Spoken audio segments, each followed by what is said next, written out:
In this episode, I sit down with Logan, the owner of Second Gen Hardwood in Denver, Colorado. Now, Logan and I met earlier this year at the NWFA expo, where I was presenting from stage there on the blueprint to scaling your flooring business. And I remember Logan was sitting right in front of the podium, front row seat, first row, and he was locked in the entire time. And he ended up very quickly making the decision to join our 90-day growth engine program. And I would say that that first impression he left on me has remained consistent. He joined our program, he locked in, he did the work, he showed up relentlessly. And as a result, Logan has doubled revenue inside of 10 months, while at the same time being able to step back and reclaim more freedom from his business. So it's really working for him versus the other way around. And that's something that many business owners find nearly impossible.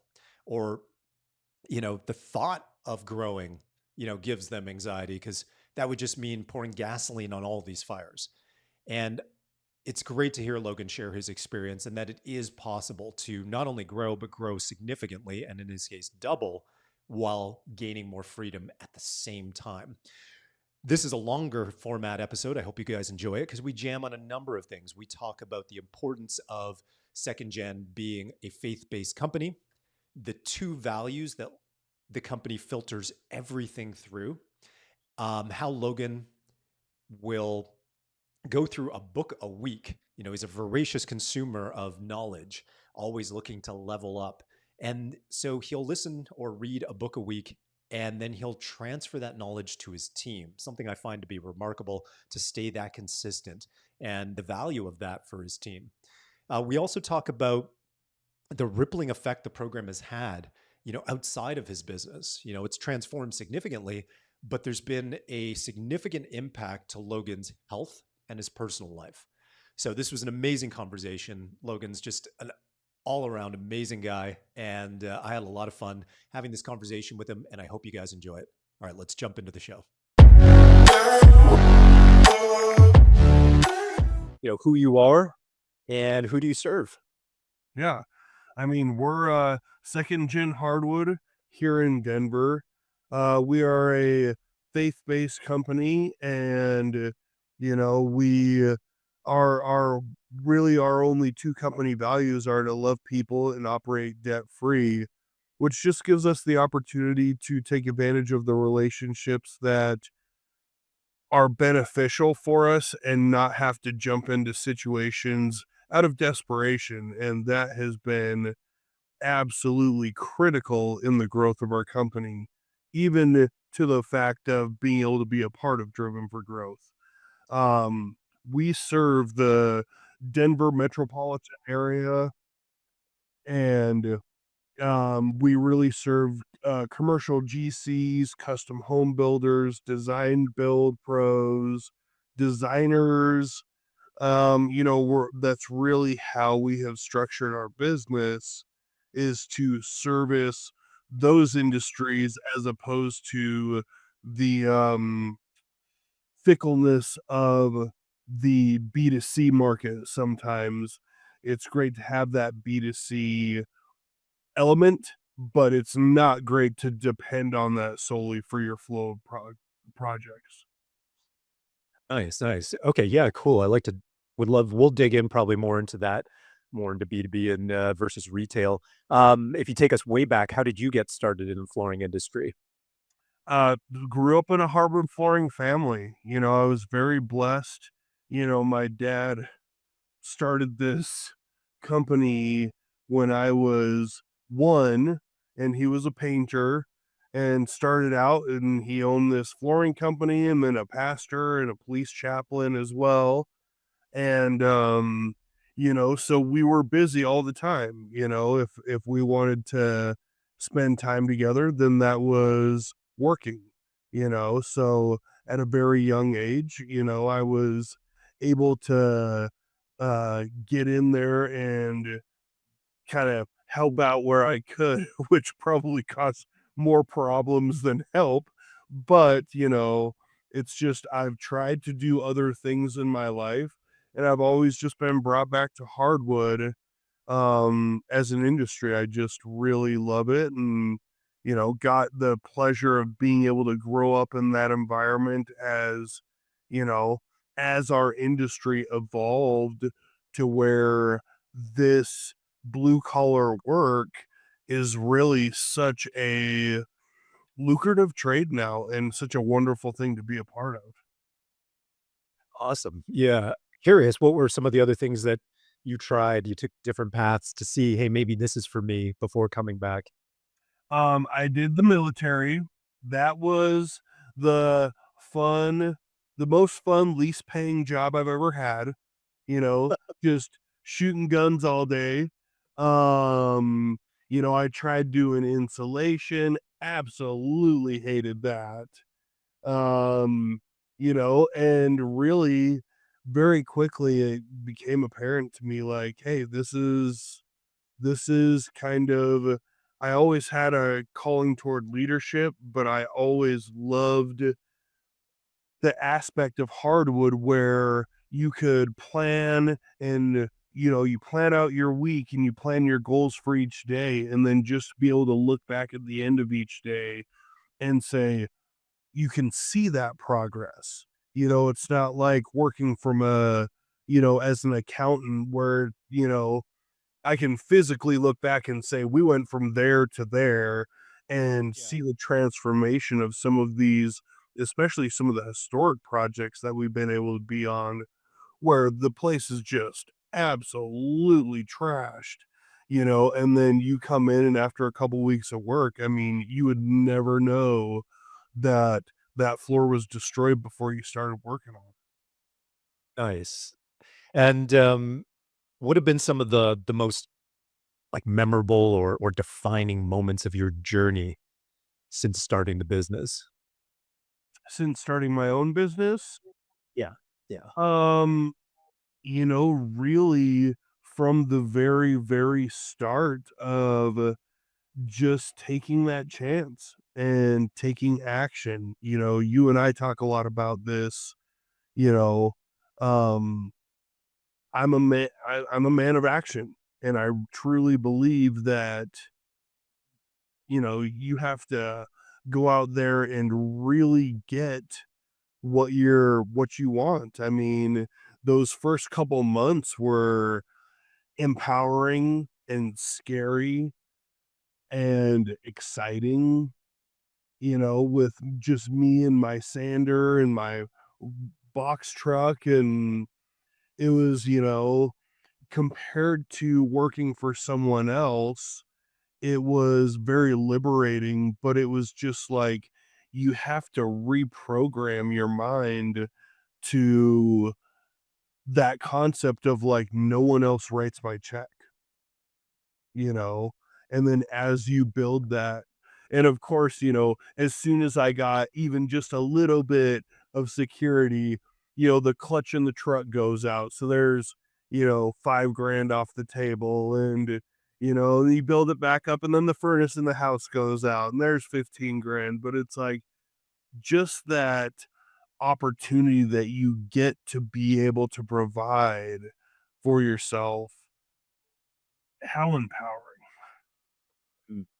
And then would the next level of that be then you start to provide for others? Yeah. Yeah, I mean, really, you know, I I always, each morning I would pray to God like I'm grateful for what this is. If this is what it is, I'm happy. I'll stay on the floor and I'll sand myself to death and this is still way better than being someone else's manservant. But you know, we got blessed as we grew and really part of our mission is to have impact on the people around us. And, you know, each time we added a crew, it was scary. It was like, okay, like I'm barely keeping myself busy. However we're going to do this, I'm believing that this is the right move and we've been very blessed and provided for and able to have impact on these guys and really see them grow through their leadership and see their families grow and I mean we just got to see two of our guys have their third children, which was really cool for me. It's just like being able to be a part of their lives in that way is amazing. Nice. You got me thinking about a question. Curious about what would you say in terms of like the balance between well, you said you're a man of action and we're very strategy driven, meticulous, right? You got to have clarity, plan for it, execute. But what's the balance between having faith, right? You get that okay, we're gonna go get a from 1 to 2 crews, 2 to 3, and without having all of the work and knowing the pipeline's gonna be full, knowing that you'll be able to keep these guys busy, and paid, and happy. So what would you say in terms of that balance between having faith and then having a plan that you execute against? Well, I've often found that some of the best advancements in our lives professionally um come from the struggle of putting yourself in a situation that dare to be great situation. If you wait till you have all the information, the opportunity's gone.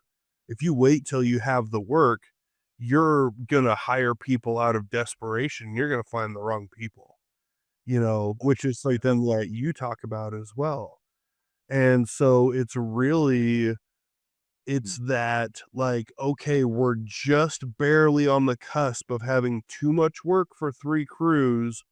We've gotta at least start talking to people and interviewing that 4th crew, and then we go out and we make that happen, and we, try to make sure and obviously, we make sure that the guys that are here with us the whole time, that's our priority, and we make that very clear as we add a crew and we add a crew, but there's no there's, you know, there's no silver bullet. Now, through the systems that you and I have worked on, and that has helped us tremendously to try to mitigate risk, if you will, because really that's our jobs as owners. It's what we do is just a byproduct of mitigating the risk of every decision that we make and how it affects us and the people around us, you know? So that's kind of that balance. I mean, honestly, with a lot of the books that I read and everything like that, you really have to train yourself for that uncomfortable. That once you really start feeling that so comfortable, like, oh, just everything is happy go lucky, you're not going anywhere. That's when you're stalled. That's when you got to shake the boat a little bit and, challenge yourself and your team to that next level. And then your faith is what allows you to act in despite of, like, when there is risk or the unknown. Exactly. I mean, we've been honorable with, what we've been given as a business financially and with our platform, and, we continue to be blessed with opportunities even like this podcast interview right here. So, doesn't feel If it's, if you just to give the audience some perspective, how long have you been in business? We'll kind of unpack certain things, but I'm curious if you take us back, like how long has it been? And what were some of the biggest challenges that you were facing just before you and I met? We met at the NWFA expo. I had the opportunity to speak there. You and I might have the opportunity to speak there together, which would be really cool next year in 2026. But that's where we met. If you could just, for the audience to kind of know, okay, like this is the number of years, Logan's been in business. But then fast forward to just before we met, what were some of the biggest challenges you were facing at that time? Maybe like top three. So to answer the first question, we've been in business for just about 2.5, 2 and 3/4 years at this point. And you know, it people look at it from the outside, and it's like, "Oh, man, you've grown so fast." But that's 26 years in the making, you know? My dad often jokes with me, he's like, "Yeah, you made all the dumb decisions while you were working for me," you know? And, there is some truth to that. I mean, being allowed to make mistakes and being given the opportunity to make decisions and reap the benefits or the consequences of those decisions is so critical, you know? Um, so the 2.5 years has been amazing, but and when you and I met, we were about a year and a half in, you know, or roughly thereabout, you know, and what I was facing was that feast or famine cycle, you know, and, I have very high goals for our business and for myself. So on some level, your journey to greatness will never be without that feast or famine because you're always looking for the jump to that next level, you know. If you're hungry enough, then that's your, if that's really your flavor, you know what I mean? But when you and I met, I mean, honestly, you want to talk about having to have faith. I had the worst first quarter since I had been a business, which I haven't had many of them. But, by the time, I was at the NWFA show, I was gritting my teeth about the 3 grand it even cost me to go to the show, and then, here comes this guy that's like, "Hey, for X amount of dollars a month," and I'm just like, you know, sweating bullets. Let let me just pump the brakes there real quick for the record, speaking on stage there, we don't have anything really to sell, right? I was on stage speaking, sharing, a bit of something, but it does connect to a program we have, and then people have the opportunity to find out more, um, and then when we connected, we had a conversation about what that would look like and what that costs, um, Hey, edit that's, that part out, alright? no, no, we're gonna no, all that stays in there. All this is good. But yeah, just I mean, Yeah, when we were at the conferences and when hopefully you and I get to speak there, we're just gonna talk about the reality of people's situations and what they're dealing with, some of the, yeah, client success stories we've had, and overall the kind of our framework and methodology, that yeah. we have there. But the reality of the situation is that from hearing me speak, and I remember you were right in the front row, and you were like probably the most attentive person in the room, which almost threw me off a bit. I got a little nervous because you were so locked in. Um, but from that point, maybe let's go back to what you were saying because I think that's really important. So very slow quarter, or the Mm. slowest, and investment to go to NWFA Expo, and then hearing what you were hearing because we did talk about feast or famine cycle in our presentation, and then going, "Hey, this resonates," or maybe you could take it from there. Like, what was it that I was sharing with the group there that hit home? And then we'll kind of maybe take it from there. What really connected with me was not only the feast or famine cycle, because a one-man show can weather that storm. When I was by myself sanding floors, if I worked every other week, bills are paid, we're still putting money back into savings, so on and so forth. But what really connected with me was that ability to scale and still keep your life. Um, I was very, very blessed to watch my dad run a business for a long time, but and he everything goes through him, which he's gonna watch this, so I love him to death and I owe him everything. But it was it was it ran his life, Mhm, mhm.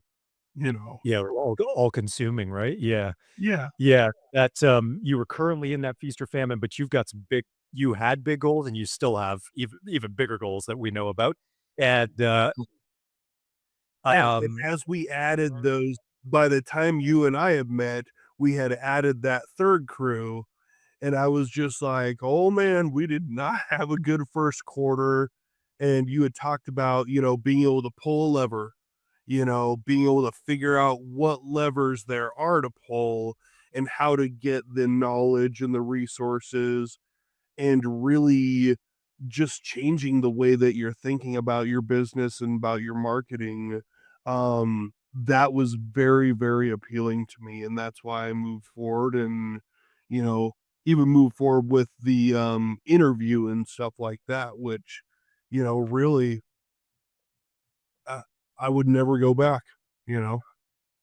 Nice, nice. Yeah, okay, we'll jump definitely I would love to jump in deeper, when we talk about and unpack some of the systems that you installed, and I'll say this, yeah, you were looking for leverage and the levers to pull, um, sometimes they take a long time to figure out, like, just like learning a trade, like learning any other worthwhile skill. It's Mhm. our job for you is to kinda shorten the timeline, right? But, there are no silver bullets, but shorten the timeline, remove trial and error, but every business is unique, every market's unique. You gotta figure out, okay, what are the fine-tuning things you gotta do so that you can have that control, and that's a process, right? So I'd love to talk to you more about the systems there, in a minute. So if you could just share real quick in terms of like, what did the typical work week look like for you before we started to work together? A lot of hero syndrome, a lot of putting out fires because, I had the cape on and I was the only one that could do it. And, just that whole, almost crippling my teams because of how involved I was. I wasn't giving them the bandwidth to be able to make good decisions. And so I was the one delivering the wood. I was the one running if they needed something instead of allowing them to pre plan and really be able to take ownership of what they were doing and, give them the opportunity to think ahead, knowing that like, hey, I'll set you up for success the best I can, and then let you take the wheel and do a great job. So that's kind of how I spent my time attacking, excuse me, attacking problems as they came up as opposed to pre-planning so that way we could kind of see the problems that would come up. I mean, I've been doing this for 26 years. By now, you would think I would have a general idea of what some of the issues might be throughout the week, and just be able to get ahead of it. Gotcha. Yeah. In that reactive mode versus the proactive mode and just fighting all the fires and being the hero. What were in any one of these three categories, but sales, operations, leadership, what were some of the specific problems that you felt were the hardest to solve at that time? Sales was just the fact that it all relied on the relationships that I made and my willingness to, make those phone calls and we all know how it goes. When you're busy, you don't make the phone calls. When you're dead in the water, then you're like, "Oh, did somebody please need a hardwood floor?" So it was like, we get busy and then we get dead, and then we get busy and then we get dead, and using some of the systems that has helped to mitigate that, and we're continuing to work on that. From a leadership standpoint, that honestly has been one of the areas where we've been fairly strong just because that's so important to me.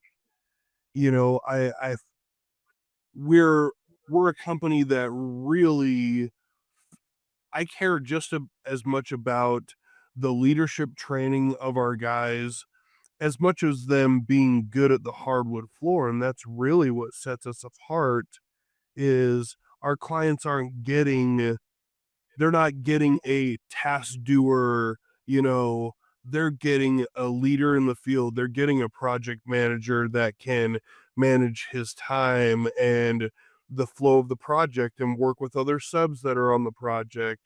And, you know, you and I have had multiple conversations about leadership and just, I mean, I read a book every other week on leadership and business development and personal development. And, and then those things go out to our team. And, I mean, some people respond to it very well. Some people are just kind of like, I'm just kind of here to do my thing, which that's okay. And, but I'm very, very blunt about the fact that if you ever want to be in charge of anything that's a part of our business or in the future businesses, the leadership that's not a negotiable part of it. You know, Right.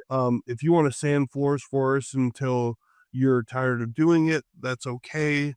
And uh but I just want so much more for these guys because really if they want to have the life that they want, growing themselves in their personal life and their leadership is a part of the tools that will get them there. If I remember, and we don't have to go down this rabbit hole, but I'll kind of package it up.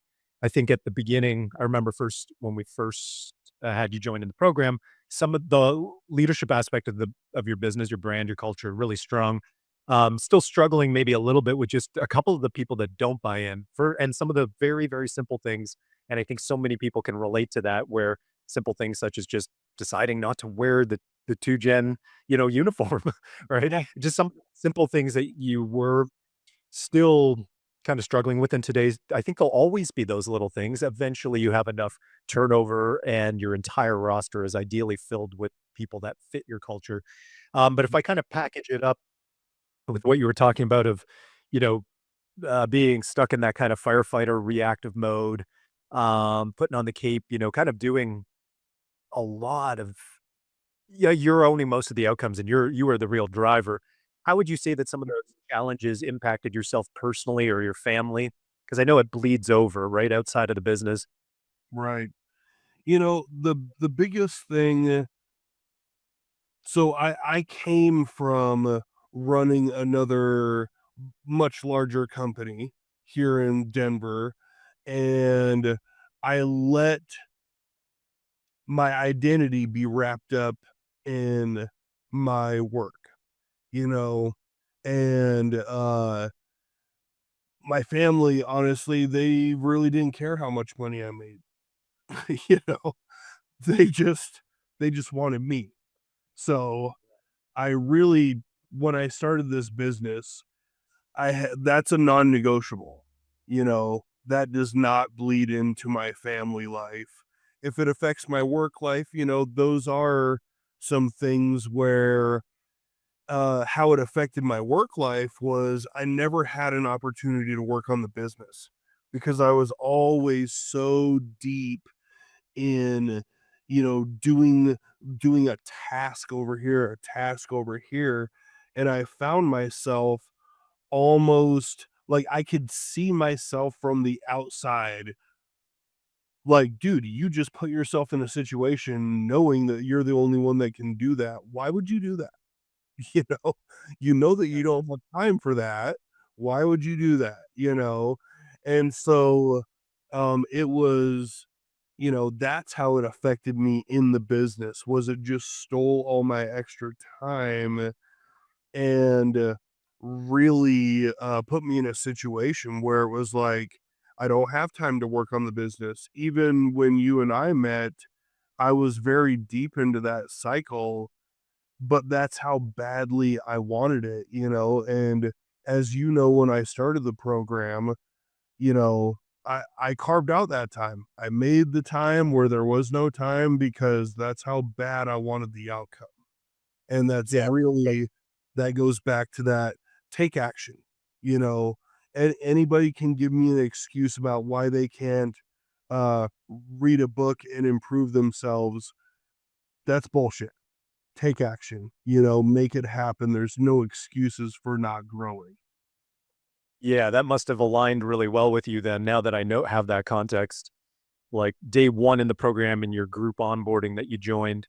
Um Now we fast track most people. They just watch a video, boom, they're in. But you were in the last group onboarding, actually, that we've had. And two of the things that I shared was, well, one was take massive action, right? That's what it's going to take. Yeah. And you've got to own your time, or somebody else or something else will.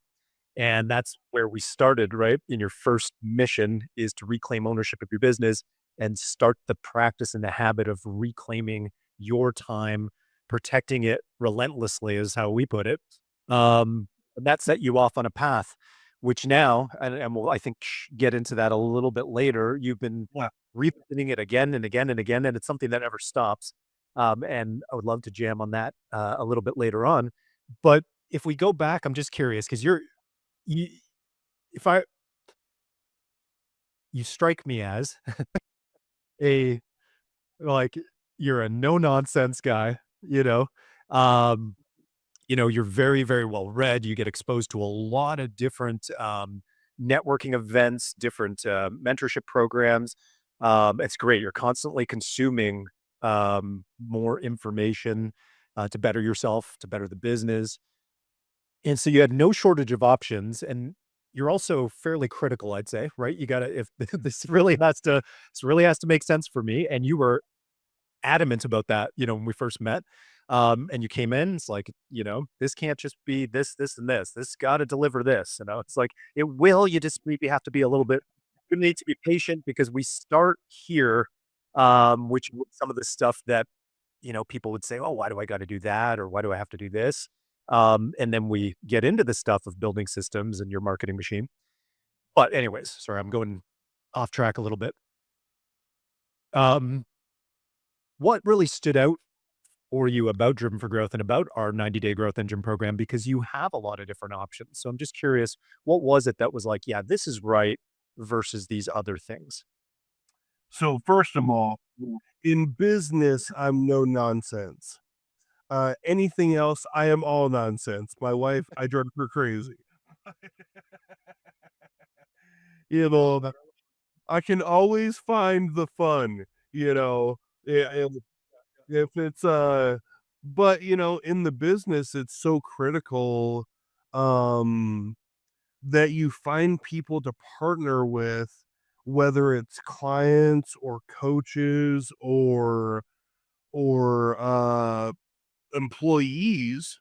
You have to find people to partner with that really have that next level dream in mind. And I could see that in Driven for Growth, and I don't know if I'm sure I'm not the only one that is a part of the program, but is also really trying to focus on growing on my own too. There's so many resources, there's so many books, there's networking groups and being a part of business groups. There's so many ways to be able to serve other people that in turn serve you, Mm. that what really stood out for Driven for Growth was basically the the balls to stand behind your claim, you know, because there's a lot of people that can say a lot of things. I mean, one of the quotes that I love from almost every great leader is perfect is the biggest enemy of action. You know, Mm. even as I've been a part of this program, you are constantly redesigning even the stuff that even the stuff that most of us have already been through. You're redeveloping it and refining it and making it better and making it more impactful. And that's honestly, that was what made me go beyond the 90 days, because the 90 days it was a good precursor. But, as I told you and Andres, like, it has to deliver. It has to deliver on something in order for me to have buy-in, because all this planning and all of that stuff, that only works if you're willing to take it and put it into action. And you guys did a good job of keeping us focused, you know, not letting me skip part of the really just all that information grabbing and all the different ways, the different questions, the different exercises that in the moment you're just like, oh my God, I just answered this like 3 days ago in the other section, you know? But then to see it all come together and really be a cohesive, compelling message that I couldn't have done on my own.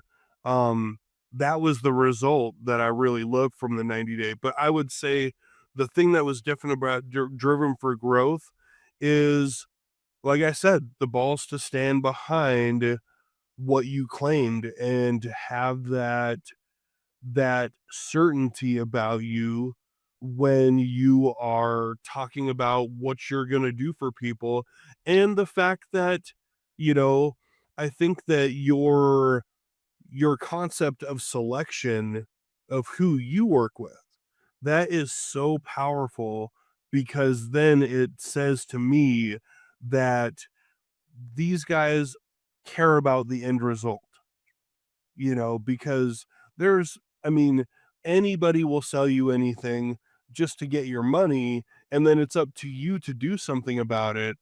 But for you guys, that wasn't good enough. And that was very important. Nice. Like that. Appreciate that. Um, what would you say? So if we were going to, here, I'll frame it up this way.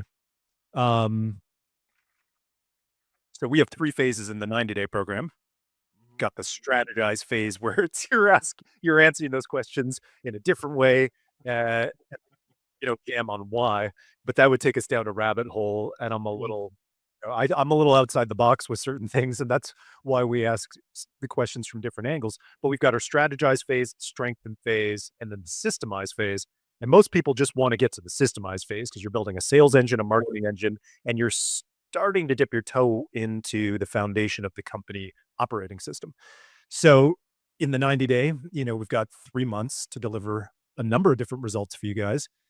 But we break it up where if people are dedicating 3 to 5 hours a week, and it is a lot of work, that's a lot of work. So it's it was saying on our coaching call yesterday, it's like, "This is a lot of work. It's almost like having another job."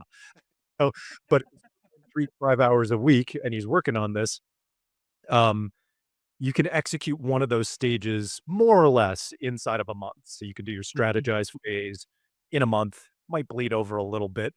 Um, so if we break that up, strategize, strengthen, systemize, what would you say were the most important systems or tools you put in place in each of those phases? One related to, getting clarity, the other one related to, strengthening your competitive advantage, for example, could be one, you might pick a different one, and then the third one being really probably the B2B system, right? If we were to pick one from each, I think.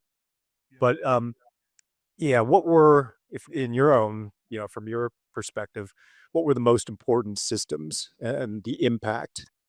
From the strategize phase, the most important takeaway is the fact that you really get to figure out who you are as a business, why you are as a business. You might have a general idea, but the tools and the systems in the strategize phase help you put that on paper in a way that resonates with other people, in a compelling message. I mean, to really be able to say, okay, these are my values, but rework and do all of the exercises to really dive into, okay, why are these my values? And then being able to use the tools to be able to help you create an actual value statement that makes sense, like, to the public, but also really resonates with you. And it's like, okay, on the inside of underneath all of my inability to really dictate that, that's exactly how I feel. So that was for me, that was the biggest takeaway from the strategize phase. And the values is just one part of that. But, you know, from the strengthening phase, Yeah. yeah, from the strengthening phase, really, it was that's where, um, for me, I actually started to implement that perfect week, and really the strengthen phase, at least for me, was okay, strategize. I have all the information, strengthen. I need to start doing something with that information. It really helped me to start to see how I was spending my time, where I was having the best impact on my business.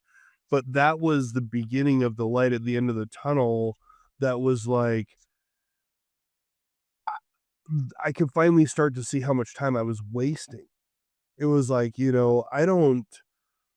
I'm not as busy as I say I am. I'm almost creating busyness for me so I get to have that old hectic feeling, so just the ability to start training that out of yourself some. Um and then, obviously in the systemized phase, it was the B2B systems, and we're still, you know, gaining more clarity on being able to use those effectively because it is a great resource.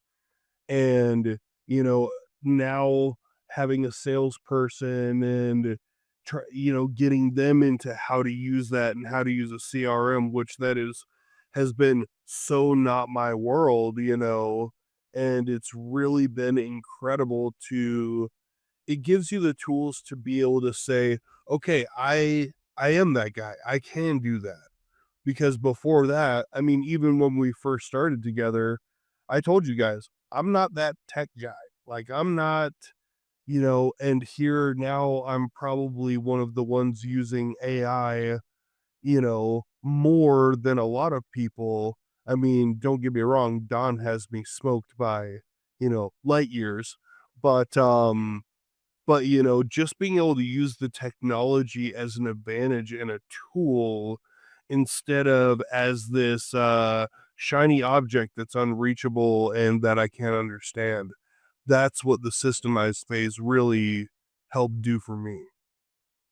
Nice. Awesome. Yeah. You went and adopted your just a basic level CRM so that you can really manage your opportunities because that's your gold mine is your Yeah. pipeline and being able to have that legitimized, through a real, a software and follow, which you did very well, followed our sales engine playbook so that you could unpack your sales process.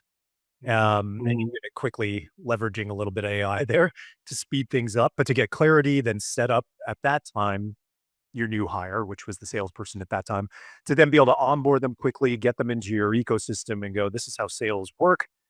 This is how we'll manage that. And then having the B2B system, which people are listening probably wondering, what is that? I mean, I don't know if I even have an episode yet where we've dug into it yet. I think we're maybe 17 episodes in. I still haven't touched on the B2B system, but we'll get to it one day. But just to share the nuts and bolts or with people, it's B2B system is that, as Logan's talking about working with builders, contractors, designers, for example, and mainly wanting to focus on B2B versus retail being homeowners, right? B2C. That that usually, and Logan was talking about at the beginning, came down to his relationships or some elbow grease, right? Like getting out there, Yeah. going and introducing yourself to people, calling people, um, nurturing the relationships you already have. And you've been in this industry for 26 years. So you've got relationships, right? Which Yeah. how powerful that is. But that's another area the business owner becomes the bottleneck. And as you said, you'd have these like you're busy. When you're busy, you're not making the calls. You're not doing the outreach, you're not planting those seeds and developing those new relationships. And so when you get slow, then you're like, "Hey, do you have anything, a project I can get or bid on? Hello?" Right? And that's kind of desperate, right? People feel that a little and it feels then transactional. Um, and so that's something that we wanted to solve for many years ago. Clients asked us for help in that area. We never thought we would do that. Couldn't find a solution for them, decided to try and take a stab at it to help them with it. And essentially what it was is to build a mechanism, right, where you have that leverage. You can pull the lever and it works while you're not what what am I trying to say? It works while you're working, right? So that Exactly. you guys are busy because you've gotten more jobs, and then it can work in the background to feed either you or your sales team, but by activating meaningful and profitable relationships at scale, right? And we do that using a couple of different tools, and you're reaching out via cold email, and then salespeople can double up and reach out by phone. But that's just kind of explaining to people what that is. And Logan, I think, and I could be wrong, and I should have pulled up the notes in front of me, but I think you had shared on one of our group coaching calls that you guys were getting like a steady flow of we call them hand raisers, people putting up their hands saying, "Oh, that sounds like something I'd have a conversation about." So you'd be getting a correct me if I'm wrong, a couple a week, but a call a week for a little while was I think if we get into the actual numbers here, if you could share with people, and correct me, what was when you launched your first campaign, so to speak, what were some of the results that you saw in the early days? Early on, I saw about, uh, a hand raise a week, which, we immediately followed up on.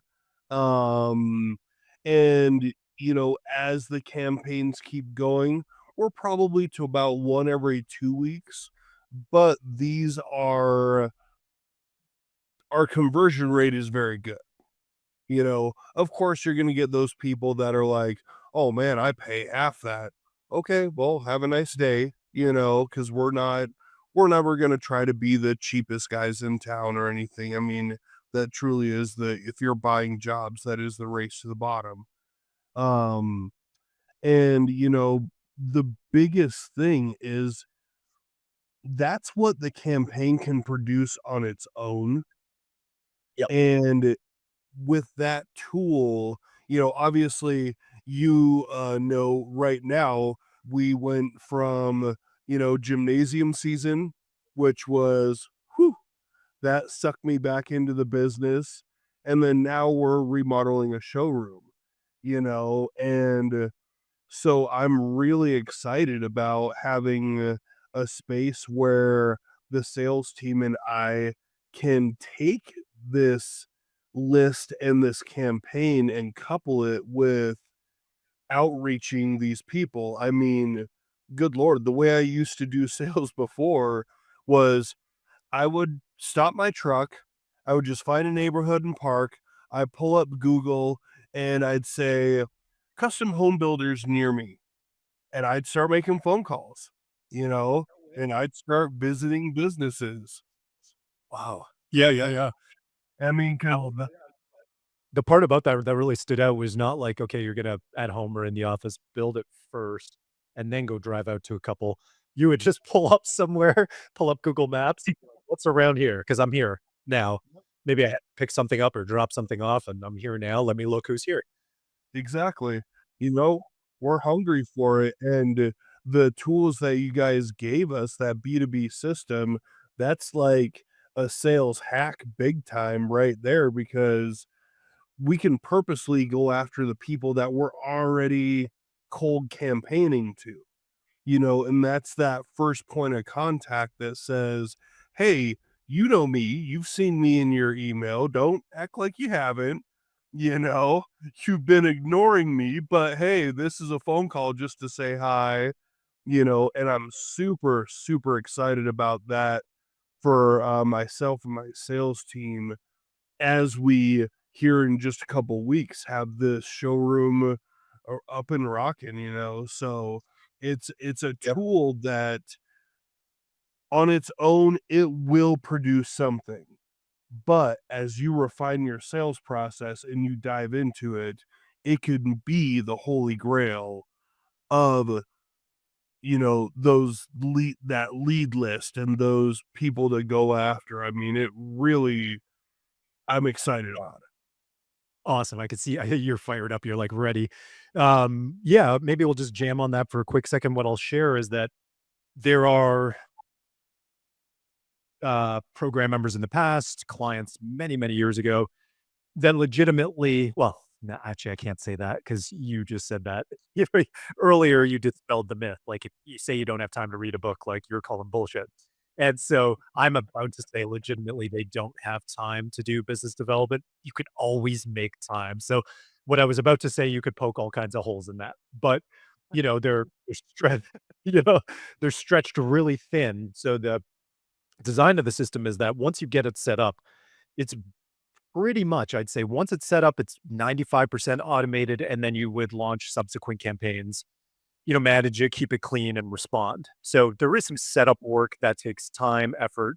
We've had program members go through it that have carved out time in the evening, or they've got what we call a co-pilot, so another member of the team, even a front desk staff person that has set that up in like 3 weeks. Sometimes it takes a little bit more. And then it's running automated. Now it can get you that 1 to 2 hand raisers a week that you're talking about. Mhm. Um, in other markets, or we've had other clients, you mentioned Dawn earlier. I think it was like, oh, damn, it's a long time ago. Um, First 30 days, maybe 40 opportunities, something like that. I might be getting it wrong, but just crushed it. It depends on the messaging that you put out there, Yeah. but, where it really excels is those that are willing to then go, okay, it's great to have this thing that's automated, but imagine what we could do if we just put in a little bit of effort here and Exactly. also, reached out. Nothing beats the phone. So while I said it does cold email, nothing will trump the phone. Nothing will trump actually walking in the door and seeing them in person. So sorry. Nothing. The thing that trumps the phone is walking through the door, but that's the hierarchy. So walk through the door yourself, next to phone, then email. But the reason that we go for email is one, we want our clients to have leverage, and what if we circle all the way back to what Logan was saying is he was really busy. And so we've created solutions that you can plug and play when we know usually those that are coming to us for the 90-day growth engine program are in that owner bottleneck play, they're in that place and they're also in that feast or famine. And when you're in that, it's stressful because you need cash flow soon. And B2B relationships take time to activate. So having something that can go out at scale is what we were trying to solve for. But yeah, if you pair it with, an active team, and one of the things I would say for you guys is you've got those campaigns, and if they've been running for a while, so they start to diminish the result. But you can go back to that first group, and people always respond to new. And new right now is we have a showroom to invite you into. Love to, have you drop by. We'll order some sandwiches, bring you by, have a bit of a chat and be able to show you around. Like surprisingly, that'll work really well. So, Mhm. pairing that with the campaign and with your sales team calling to invite people in, yeah, I'm excited for you as well because you should be able to get that to ramp back up to one or more a week from there. Yeah. Well, and I would just like to add, you were talking uh all the time of the setup and everything, um, for the sake of the program, for someone that is less tech savvy like myself, your team did an amazing job setting that up for me and really being my advocate, knowing that I just didn't have the skills to set up burner accounts and to do all these things. I won't dive too much into the actual nuts and bolts, but Yeah. you know, you guys really were there for me and really took that on. So just to reiterate what being a part of the program is, it's all inclusive. It's not just like, hey, I'll tell you what to do. You have no idea how to do it, but here you go, figure it out. You guys did an amazing job of really taking that on for us and really continuing to help foster the relationship and that willingness to put in the time and effort to set everything up, because that, I mean, for Andreas, what he did in 30 minutes would have taken me a year, to figure out how to do all that stuff. Yeah. So I just want to Give bring 'em a that argument up. I appreciate that. I'll put out a disclaimer there so others that are listening, and you're interested in what we're talking about, or we connect at a conference and you happen to come across this episode. Um, Our 90-day program is a hybrid group coaching program slash academy. I've taken a lot of time to put it into an academy where you can go through it, follow our playbooks, kind of paint by numbers and execute the system. Um, and usually when an owner joins, they'll need to have a co-pilot. A co-pilot will be the person that if the owner doesn't have the time or the tech savvy, that's one of the questions we ask you before you join is what's your level of tech savvy on a scale of 1 to 10? I remember Logan right? You rated yourself, and then we're like, "Okay, you'll need to have a co-pilot." If you don't have a co-pilot, somebody else on your team, salesperson, your spouse sometimes, front desk staff person, even an installer that's, like, tech savvy, then we've got a playbook for you to hire one, where you find, like, a virtual assistant. Unfortunately, Logan didn't pan out. It put him behind the 8 ball like, the timeline, because 'cause we're aggressive. We want you to be able to launch, get lead flow in a certain amount of time. His guy, unfortunately, a lot of members have had success with that, ended up being, dropping the ball more or less. Mhm. Not showing up for Logan in the way that, we wanted him to, and that's not somebody we provided, that was somebody that, like, "Hey, you can go into the marketplace and find a virtual assistant on a platform like Upwork or Fiverr," for example, and we have, like, a whole playbook to go through where you vet people and they should be good. This guy, unfortunately not. So Andreas stepped up, stepped in, and helped Logan to, like, get that done on time. It's not something we normally do, but in certain situations, where it's required, we can obviously have those conversations because at the end of the day, we want to see you guys win and get the results that you deserve and what you signed up for ultimately. So, um, but just a disclaimer on that. So Andreas isn't getting everybody going, hey, Dang it. You have to edit that you're part not out the too. owner that's getting the same thing to you, but we'll find the right solution for you. I'll just say that. Right. Um, so let's get into maybe the part about so you did a ton of work in the 90 day. And you've installed those systems, you've talked about the ones that were most powerful for you. I got the numbers wrong. I thought you when we met you at 2 crews, you know, um, and went to 4, but when we met then you were on the just going into 3, at I that was time. Now just on the cusp of hiring that third one, and we didn't quite have work for the third one, but they were on the hook. So yes. yeah. So, let's talk a little bit about the transformation, if you will, and the growth and what's happened. Not solely as a result of obviously joining the program. There's a lot that would have happened without us. Well, 100%. Maybe we've helped shorten timelines, supported you in some of the challenging moments and giving you some more leverage, and that's ultimately what we wanna do. And so you don't have to do as much by trial and error or throwing spaghetti against the wall and seeing, what sticks. But if you could talk about a little bit of the numbers, take us to where you were before you joined. Um, I know you shared, actually, you gave us our first review on the podcast. If anybody's listening here or watching, we would love for you, if you're enjoying this, to also leave us one. If you found anything to be valuable on this episode or any others. And you had given a timeline of doubling revenue in your review on the podcast of 10 months. I'd love to dig into the numbers because I had made notes, I think, where you had given us a timeline for when you had doubled, and I had marked it at 6 months, so I was misquoting in some of our social media maybe, and so maybe you could clarify timeline of crews, the level of revenue where you were at, and at the 6-month maybe marker, and now today where you stand.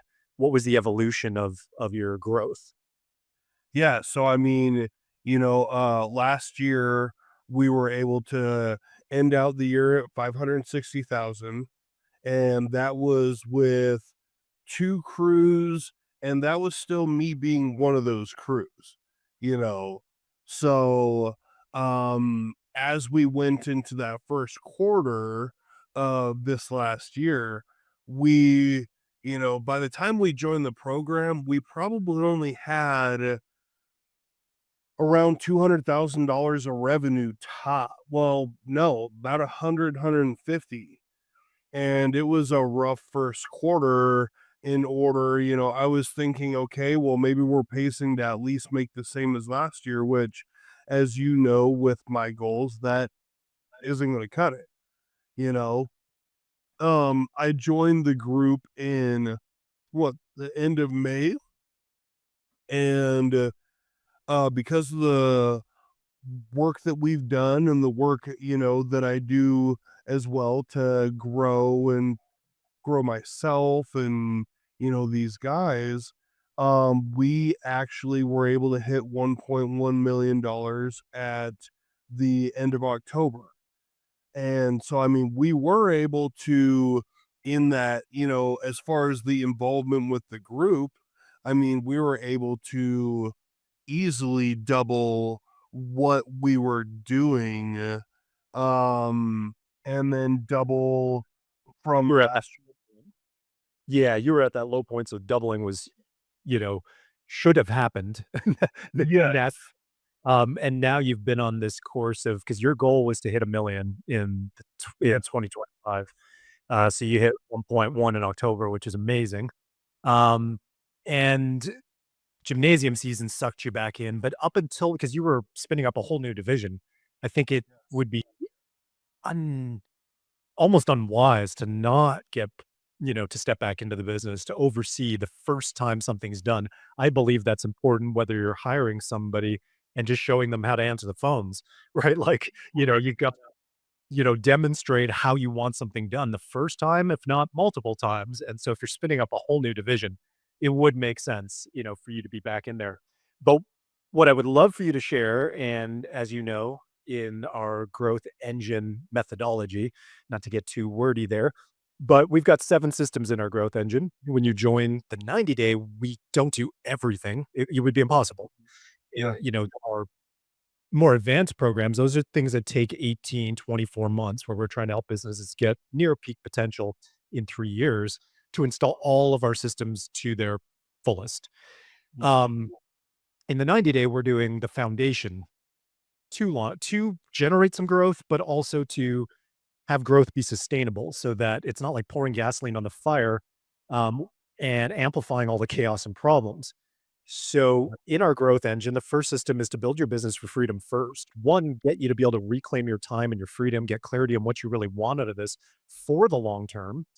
But I would love to hear you talk about, and it's by no means been perfect. It's been tough.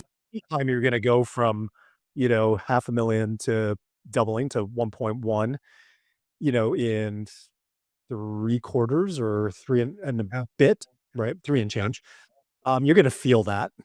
It's it's not gonna be it's not gonna be a cakewalk, but I'd love for you to talk about how the program helped you to be able to protect some of your freedom, your sanity, and have a little bit more of a solid foundation to handle that level of growth. Yeah. I mean, I think really we need to go back to the beginning where we met. I mean, not only were you selling or not selling, but your concept was growth, but it was that freedom first with the growth. Everybody's misconception, and honestly, especially in the hardwood flooring industry, we have not changed the way that we do business in eons. We're not computer guys. Most of us aren't changing with the times. We're very much t-shirt and blue jeans, you know, type of guys. And so the misconception is, well, I don't want to double revenue because I'm already about ready to blow my brains out right now. What would I do if I freaking had double the revenue? Because all they see is, more money, more problems, and really to be able to go for freedom first. So liberating. I mean, honestly, I am less busy now than when I was doing $500,000 a year. And because I'm making that time to work on the business, that is so liberating to be able to really gain that freedom first. And that's why even like on our coaching calls, most of my and to put it in a frame of reference, we always have a win, a lesson, and a recognition. And most of my lessons are each week about just further understanding the benefit of how I spend my time, you know, because that is that key to that freedom first, Right. you know, That and resource that you have to protect relentlessly. exactly. And once you can train yourself to do that, everything else, I really love how you guys helped us choose non-negotiables, or not helped us choose them, but helped us see how important that was to have those things first. And then everything else in the world, everything else in your business, it works around those things. You know, I mean, I don't know how many of us have sacrificed our family time and our sanity for our business or for our job. And to Yeah. be able to think about it in a different aspect, not only do you get clarity on what you really want out of your business and out of your personal life, but you also get to enjoy it. You know, I like, love it. And we didn't start there, and so that's maybe helpful for me to get an opportunity to share that is that, um, I was trapped for a while too, focusing on, "Let's help our clients grow to the revenue targets they had and do it as fast as possible," because that's what success looks like. You know, clients coming to us and being like, "Hey, we heard, um, you helped so and so," and I won't name the companies here, but there in our early first 2 to 3 years, we had some really great, success stories, and, some of them got out there and or people would talk, and so they would want the same thing. Like, "We heard that you helped so and so 3, 5, or in one case, 8x," in all of those cases, sub 3 years. And so when those got out there, we had a bit of a reputation, and so others would come to us for that. And then I wouldn't say all of those clients, but a lot of them, um, weren't happy after. So, yeah, you know, sitting there, and some of them, actually one of them is start working with again, and or some of them were still friends, even though they're not looking for how I've built our, um, community and our program and delivery now. A lot of what we used to do, we would do for people, so we could drive growth really fast because we would implement the CRM, we would launch the marketing machine on all ends, we would train salespeople. So we were doing all of that hands-on and then some consulting as well. So that's how we could collapse time and get results really fast. And so, yeah, hearing people come to me later like, "Okay, Justin, like, I appreciate everything you've done for us." This is when we were still working with them. And some of them wanting to, like, reverse and undo everything we had done. They would be like, "How do I?" go back to the way it was. Yeah, okay, we're at 8,000,000, man, and but like, there's less money in the bank. I've got less time. The business model that I thought I should have built, I hate. We went after just for growth, clients that are a headache, and that, we have to handle them through everything and they want a deal, and have a discount on everything and they need babysitting and all this type of stuff, right? Just hearing from them and then hearing the other side, the deeper side, marriage is now falling apart, no time with the kids. I've got to go to the hospital now for this reason and this reason. My health I'm paying the price on the health side of things. And that's in a very short amount of time, 3 years to go from your personal life starting to crumble, your health starting to crumble as a result of building what on paper they would share with me. My neighbor's like, "Hey, you got a new truck." Like, "Oh, things are going awesome for you guys. It's amazing. Like, you're so successful." And you kind of start chasing that basically success on paper, right? Everything looking great, but in their inner world and behind closed doors, things not being like, more than me. Yeah, and those were the conversations they would have, and I was trying to help at that time and doing the best I could, but once you've built a machine, you can become a slave to that machine, and it's really hard to walk things back. So, when we built Driven for Growth, and it wasn't even called that at the time, we didn't know what we would call it, we just called it the Academy, which is we knew we would build it, so we were like, "Hey, guys, we got an academy. My name's Justin, here to help you." So it was my email was Justin Shaw, and the school, like, was called the Academy. 'cause we didn't know what it was that we really were, what was our identity. Then we found it and Yeah. and named it Driven Growth. But that's where even at before we had the name was we were not gonna repeat that mistake again.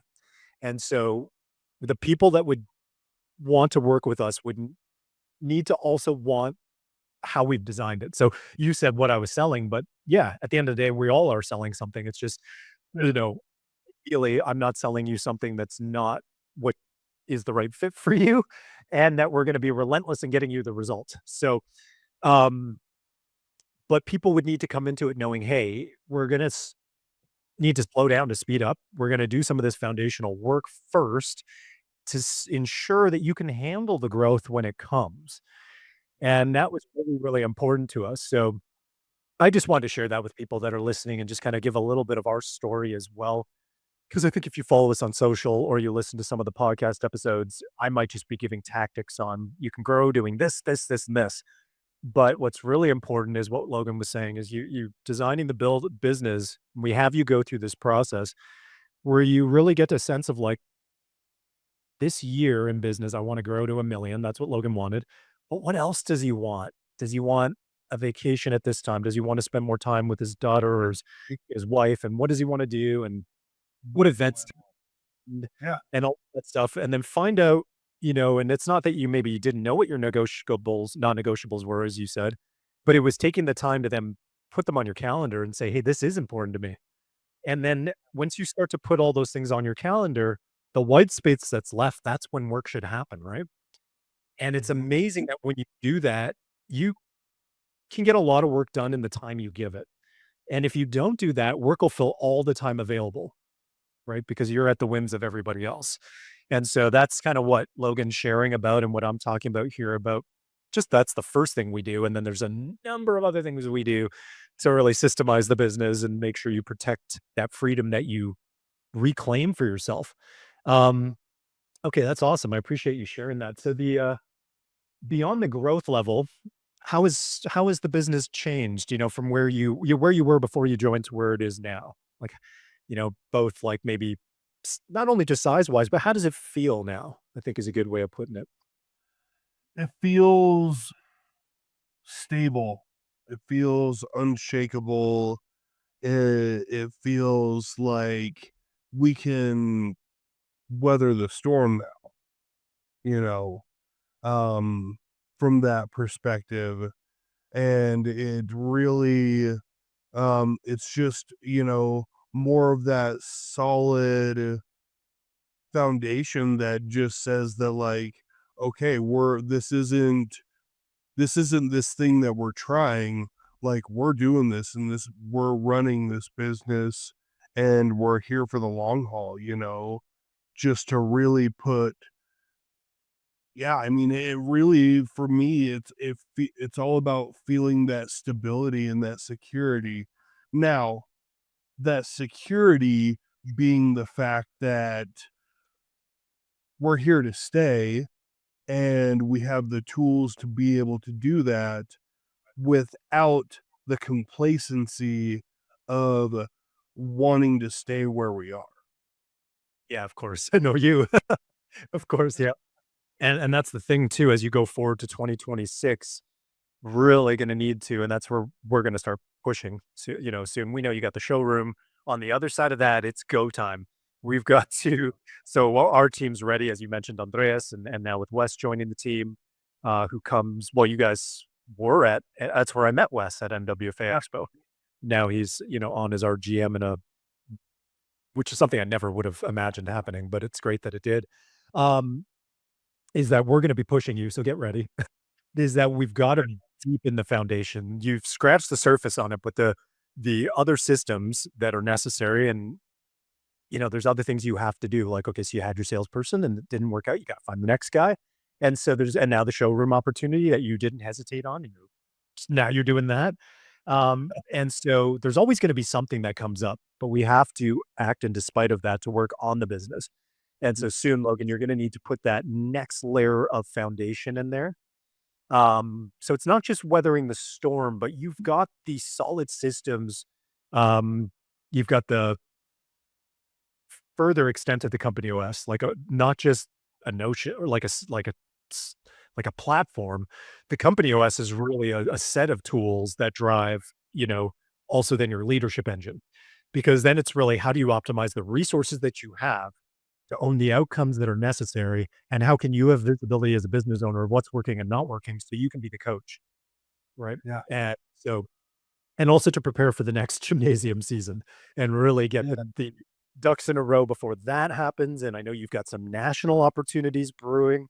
So 2Gen's about to blow up in 2026, and you don't want the opportunities because you're not gonna shy away when the opportunity comes knocking. So when it's coming, it's knocking now, you need to be able to yeah, I'd like to reframe that. We wanna do better than just weather the storm.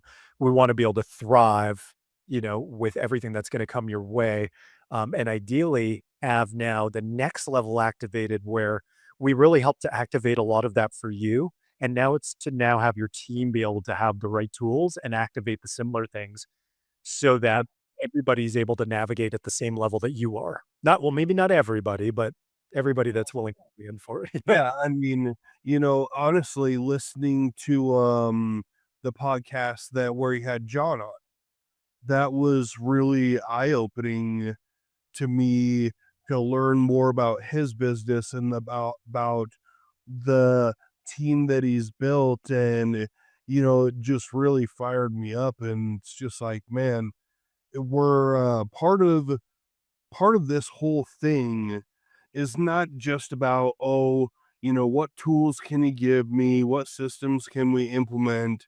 It's about that community of surrounding yourself with high achievers, you know, Yeah. and Yeah, I can't say hold I don't know those. how powerful that is. Whether it's us or somebody else, when you find your community, and like-minded high achievers, and ideally somebody at the wheel. It is good to have that. You can have a mastermind, but different people should drive it. It's just so powerful. I've been part of many. I'm in between and want to find my next group, but I get a lot from being with you guys. But then also like-minded in terms of doing and building things like we're building. So I'm excited to find my next group in that too, because I things I've found is that, and what people have always said about our community is that it can be a lonely journey, and so when you're on the coaching calls and, um, it's a little less lonely, you can hear that others are going through similar things. You can learn from them, but you can also give. That's something that we ask for in the beginning before we accept somebody in, is you've gotta have that spirit where you're not just there to take, you're also there to give for somebody that might be a step behind you or also a step ahead of you, but just you've got some experience they don't. That's one of the things I love about how you engage in those calls is you provide a lot of value, sometimes more than we do, and we don't take that for granted. And it's great, and I love that because we can only offer so much. It's everybody there together, is what makes it so special. Um, and you actually shared on yesterday's call, so I'd love to maybe segue to that because I didn't know that. I knew a little, but I didn't know how much. If you could share the personal impact of some of the things you were mentioning the perfect week before and then how we will periodically do these challenge I love challenges and clearly you do too, Hopefully is more often. things are in the program. But yeah, I would love to hear that other side of how your experience of how things have changed for you personally, how your day-to-day life is different. And then I've got one more question for you on that end. But yeah, just how things have changed personally as a result of some of the things that you've been exposed to in the program and what that's meant. Yeah, I mean, really, if you can get the tools to systemize your business and buy back your freedom throughout your business, it becomes very clear that, like, I could have this in every part of my life. You know, I can have it, for me, I have ever since I came out of the field in shoot 2019, you know, I've been a grunt worker my whole life, and I went from like 220 pounds to at the very height of it 297 pounds. And It was just I was too busy. There wasn't time in my life for it. I didn't have bandwidth, or at least I thought I didn't. And, this year I have gotten so much freedom back in my business that it's really helped me see, like, like I said, that's bullshit that you don't have a time to read a book, or work on yourself. And yes, I would make time to read a book, but my health was a whole different story. My the quality time that I was spending with my family was a different story, to really be able to maximize. And even yes, maybe you can't take the tools from Driven for Growth and apply them to your personal life, but the mental shift and the joy that you get out of being in control of your own life from business and taking that into your personal life. I mean, one of my goals, I've always I follow people like Craig Rochelle and Tony Robbins, and they're always talking about like all the highest achievers. I mean, you're up early and you are taking care of your body, you're taking care of your mind. And one of my goals has always been to, be able to be an early riser, be up at 4:30, get some hours in the gym, get some hours on Bible study and stuff like that, and really feed yourself spiritually first and then physically second, that way you come into that new day without all the baggage, you know, that You I'll life just really throws on us. Yeah, totally. I'll, I will say actually there is a bit of a blend. I think one of the things you said that I'd love to just clarify for people is you can there are systems in Driven for Growth that are specifically for your business. The majority of them are. And then there are systems that are for your personal life. And that is something that I think makes us unique. So I would want to clarify because I think you were saying you can't take systems out of Driven for Growth into your personal life. But Right. that is something that not everybody even wants. And when we talk to them about that, when they're thinking of joining, they're like, that's not really for me. I just want this. And I'm like, well, we really do take a holistic approach. We focus on the inner game, I call it, because the inner game drives all of the outer game. Now in the 90 day, we only focus on that just a little bit because there's a lot to do in the 90 day. But Yeah.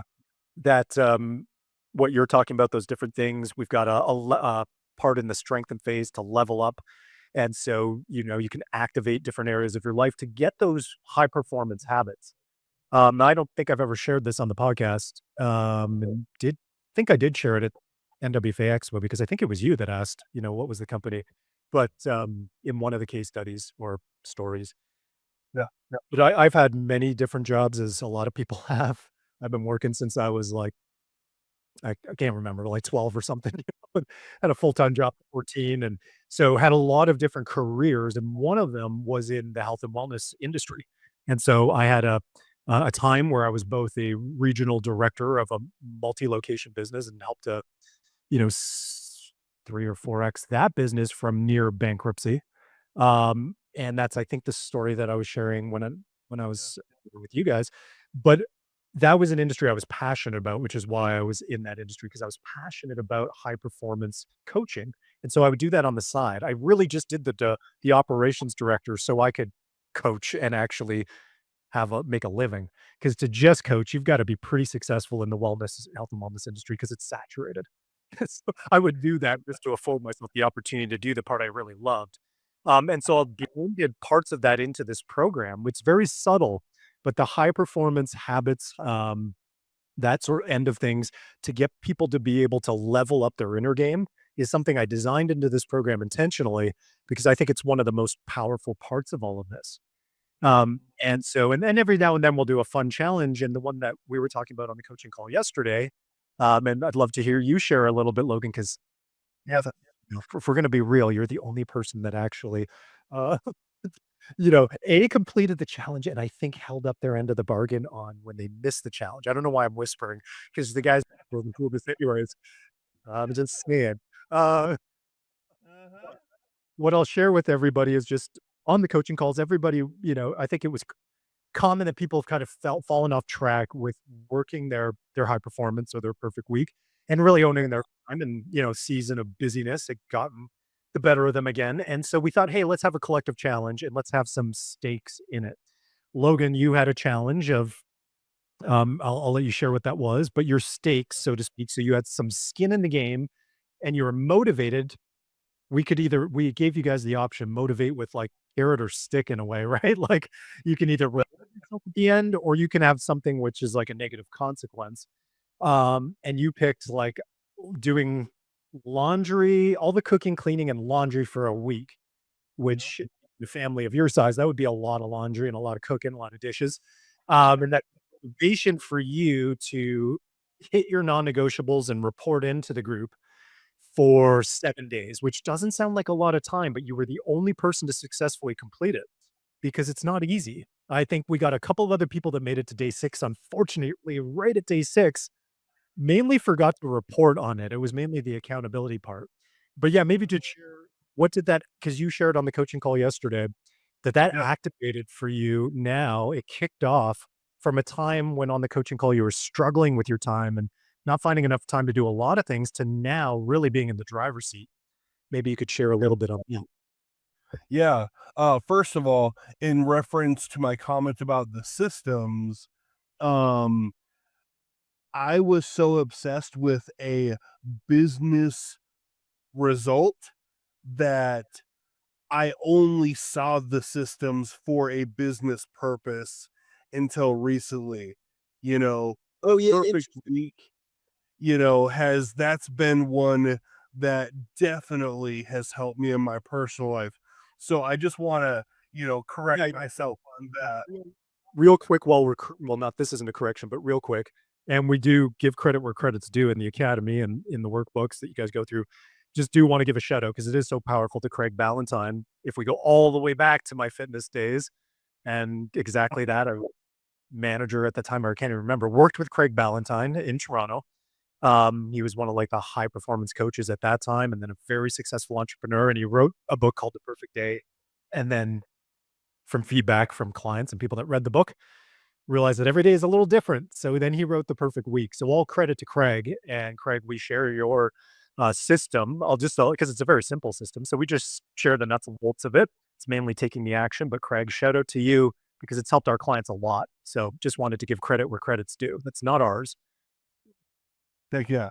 Well, that has been a huge help, and a part of this challenge, like, I am very like, I love competing on any level, and I love just like a challenge between friends. That's just something that will like trigger something in me to like, all right, I'm gonna get it. Like, I will not freaking be the only person to not do this.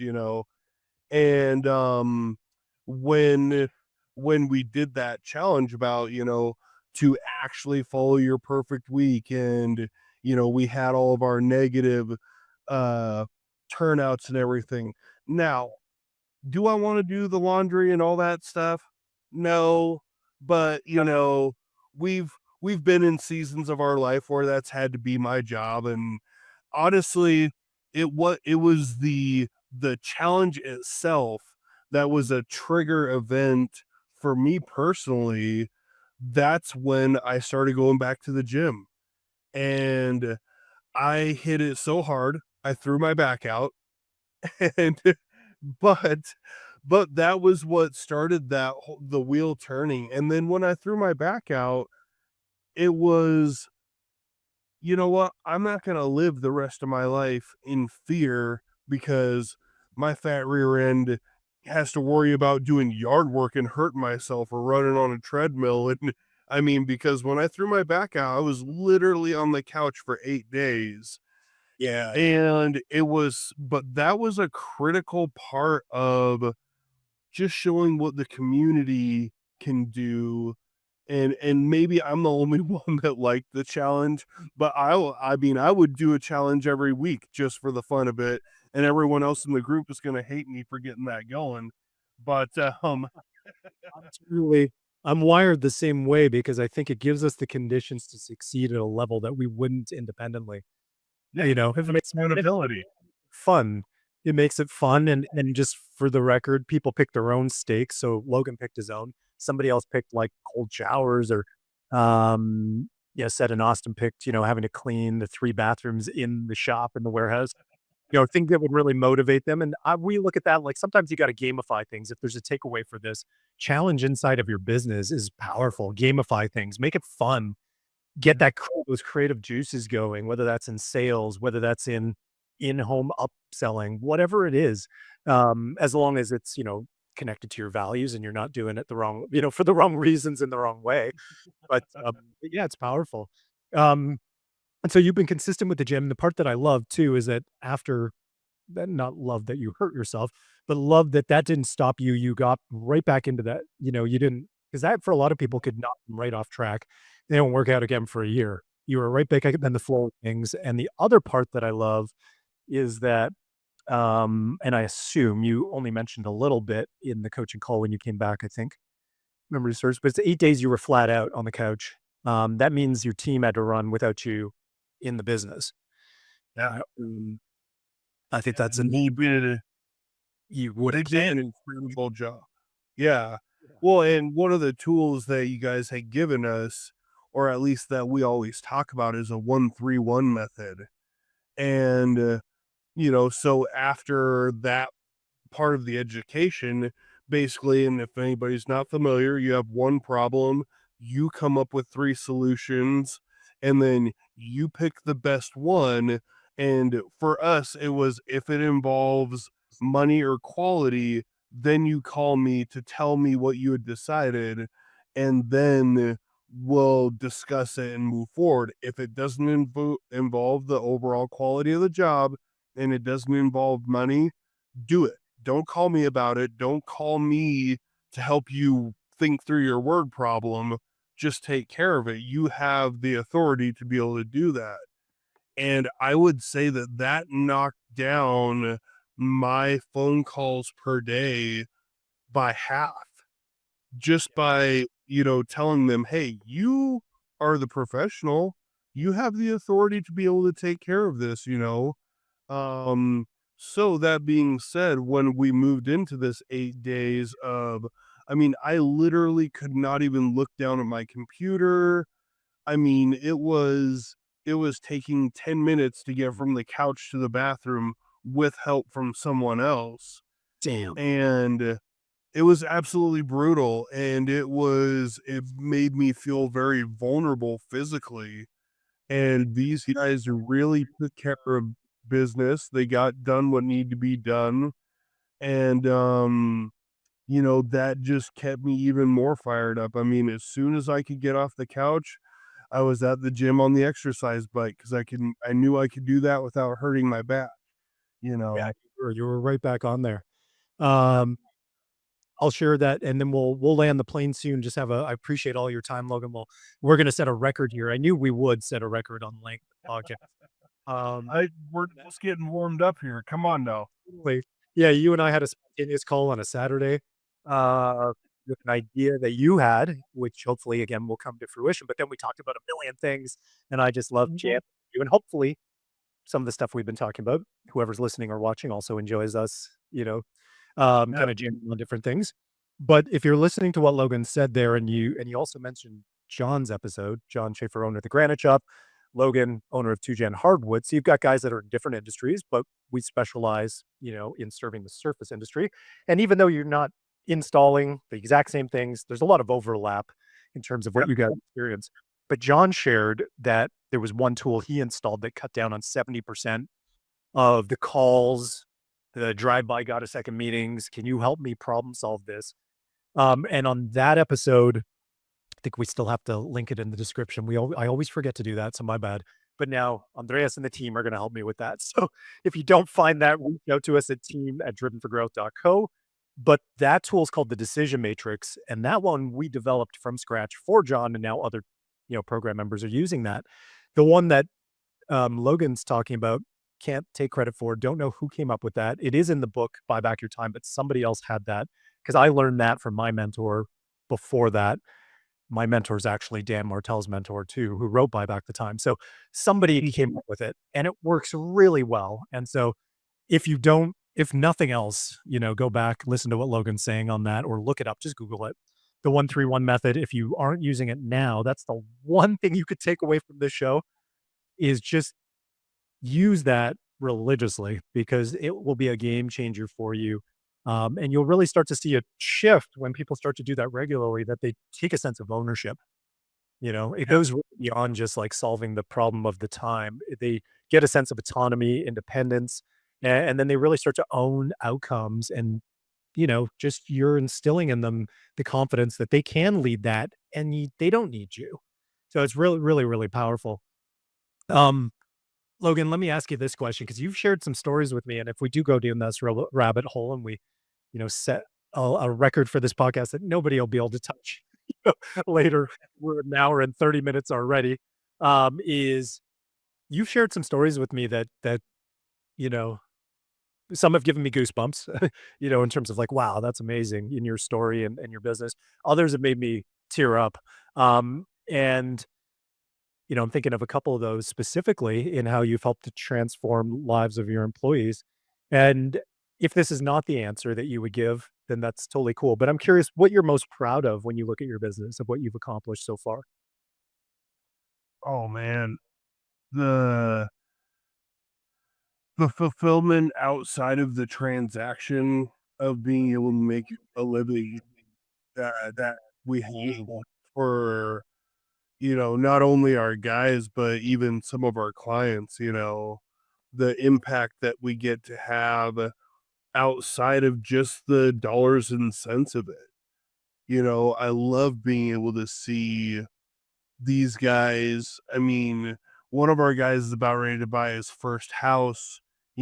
As I said before, I just got to see two of them have their third kid, and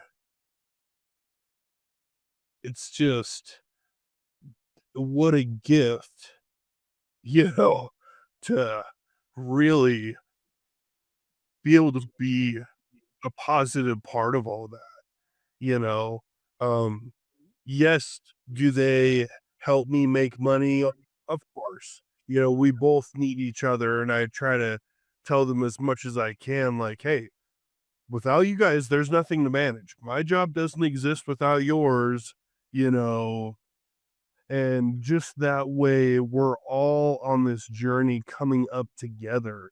One of the terminologies or the sayings I love the most is a rising tide lifts all boats.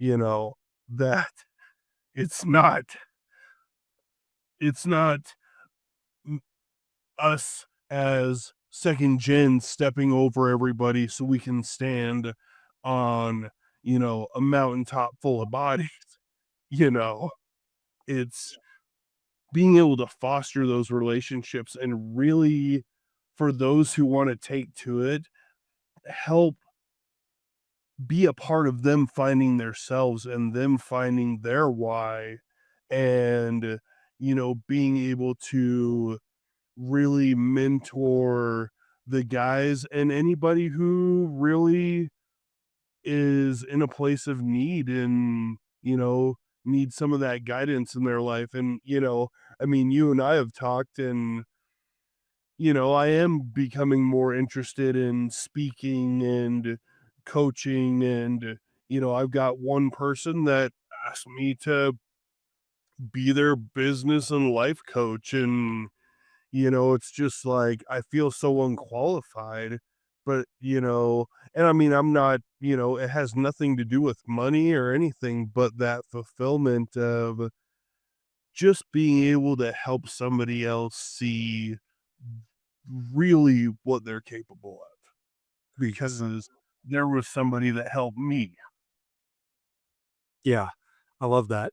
And I think, yeah, there's a lot there. I know why you're getting, emotional there. Is there are some transformations that you've helped to have happen for your guys that, we don't need to, divulge here, but that are major, that you've shared with me that really helping people to turn their circumstances around through a wonderful vehicle that you've built through your company and how you're leading that. Appreciate that. All right, I'm gonna try and, land the plane here and wrap this up. I'm just curious, I always close out our interview episodes now with, anybody that's still listening to this, first of all, or watching this, I should say. I forget. We're also, this will go up on YouTube. You'll get to see our smiling faces here. Is that we're hitting an hour and 40 minutes, and anybody that's still with us is pretty amazing. Must have been something that you found valuable and, can resonate with Logan, his story, some of the things he's sharing. Would love to hear you share if another business owner, it's mostly the surface industry audience, but that's listening to this feeling stuck or just trying to survive, what would you tell them? Now that's cool that fear is an incredible tool, but it's also, our biggest hurdle. And really, once you can get out of the planning phase, you know, everybody has great intentions as they strategize but if you don't take action, none of that happens. Take small steps in the right direction, just little things, read a book called Atomic Habits. And Yeah. that guy, you know, what an incredible story about small changes in your life that you make in order to reach your bigger goals. It's not one big massive shift. You don't start by going to the gym for 3 hours a day. You start by getting up at the right time and maybe just eating breakfast and driving past the gym or, you know, actually just training yourself to, okay, at least I can even get up at this time consistently. But, nobody starts out looking like the Rock Dwayne Johnson. And that goes in business too, you don't, the doors that you want opened, you need to grow yourself and those doors will open. You will not have to do anything other than work on yourself and work on your business. The doors will open.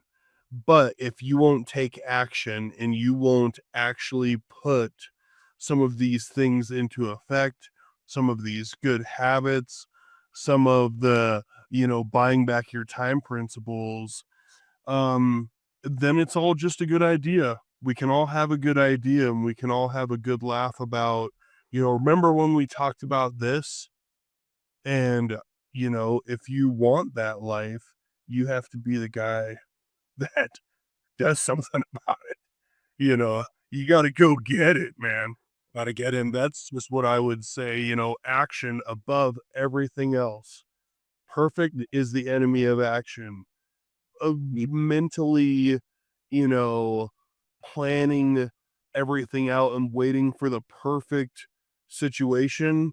It wasn't perfect when I joined this program, especially financially, but it was absolutely critical to take action and do the work that needs to be done. But, I love Jim Rohn's quote. He said, I was a millionaire by 31 and I did what was easy.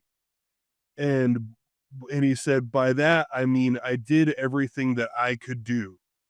He said, it's easy to do what you can do, and it's easy not to do what you can do. But if you do what you can do, then you'll be successful. If you take that for granted and don't do what you can do, then you're just going to talk about the success that you wish you had. Yeah, so much of what a lot of people that we probably all follow now, have a lot of things that are rooted in the wisdom of Jim, for sure, for sure. Now that you've got a pretty solid foundation in place and we're heading into 2026, where are you guys going as a company? what's the what's the vision that Logan holds, that when if we do another episode, or when we do another episode, maybe this time next year, where will you be?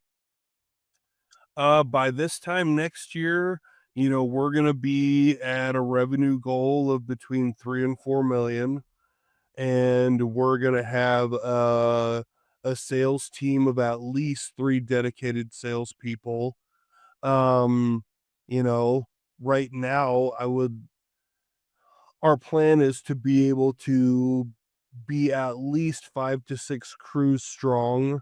Right now, we need to really focus on maximizing the abilities that we have, because right now, with 4 crews, we have the capacity to do just over 2 million. So if we add that 1 or 2 more crews, that'll kind of put us right back in that range, along with getting some of these larger projects, getting some of these gymnasiums for ourselves, and not working with other flooring contractors on those things. Um, but yeah, I mean, our 5 year goal is very lofty, and in order to hit those goals, we need to double about every year. But ultimately, I think that just really says a lot about, even the goals that you help us set, that, if my goal wasn't something almost crazy, almost laughable, there's no way we would have hit $1 million as fast as we have, because that's just a benchmark in our progression. If the goal was $1 million, we could say, "Oh man, 800,000, we almost made it," but that's not the goal, you know. Right. So Right. And I would say for anybody listening to this, it's like, you don't compare yourself to Logan or anybody else. You're on your own path, your own journey, your own timeline, your own goals. But I would say the things that Logan's sharing, and we'll have other program members and private clients on in the future, that we're going to talk about the same systems. Or it's the first time I've lost my words on that. We're going to talk about the same systems that are in the 90-day or our advanced program, the business engine method.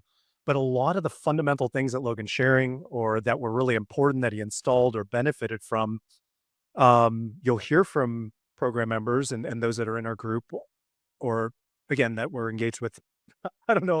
We're gonna need the editor on this one. But with the market, and I've lost it the first time we've lost it. But what I really want to share with people is that they often we compare ourselves to what we're hearing for somebody else, and we'll either say like, "Oh, I want what he has," or "What he's doing that won't work for me." And so where I'm going with this is, you'll hear from a lot of people, that we've worked with, that we've served and supported, that are at varying stages of business. So Logan actually, did even, I think, ask us at one point, am I one of the smallest companies that's come into the program? And that would be accurate. Usually it's a million plus. Um, but he was the right fit, the right, or I should say you, because you're here with me. I'm so used to hosting these by myself in a room with nobody. Uh, so, you're the right fit, for us in terms of like the DNA and personality, your values, and what we thought that you'd also add to, the rest of the group. And so, but I'll say this, that there's people that'll come on that are, on track to double, that are now doing 12 million. There are people that, hopefully we'll get on here, that we worked with a couple of years ago, that are 25. Um, and they're going to say the same things that Logan's saying. So, regardless of the same stage that you're in, the fundamental principles, systems are going to be applicable to you, regardless of where you are. It's just there's different magnitude of volume and complexity, volume of team, volume of number of projects, jobs, SKUs. If you're listening to this and you don't do install, or you don't do fabrication, you have a showroom and you're supplier only, there's still volume and complexity there. All of these things are going to apply. I just burned 5 minutes there trying to get that point out. So I think I'll, while we're, I'll quit while we're, on top here on a good note. And I'll just ask you, Logan, what would you tell somebody? This is always the last question I'll ask somebody that's listening to this, thinking about joining, Driven for Growth or one of our signature programs. What would you share with them? I would share to take action, you know? Uh, if you really, whatever success is to you, whether that's time with your family, more money, retirement, owning a business that runs without you so you can enjoy your life, whatever success is to you, driven for growth can help you reach those goals, and they'll personalize within reason a program that will help you find what that meaning is to you. It's all about taking action. I mean, when I joined, I could barely afford to join, and I look back, even what, barely even 6 months almost, and I couldn't afford not to join. You know, and it's so critical in what we've been able to do as a business that yeah, it's such a small investment, and as they help you grow, that investment becomes a smaller and smaller piece of the pie, and then you get to surround yourself with like-minded individuals that all they want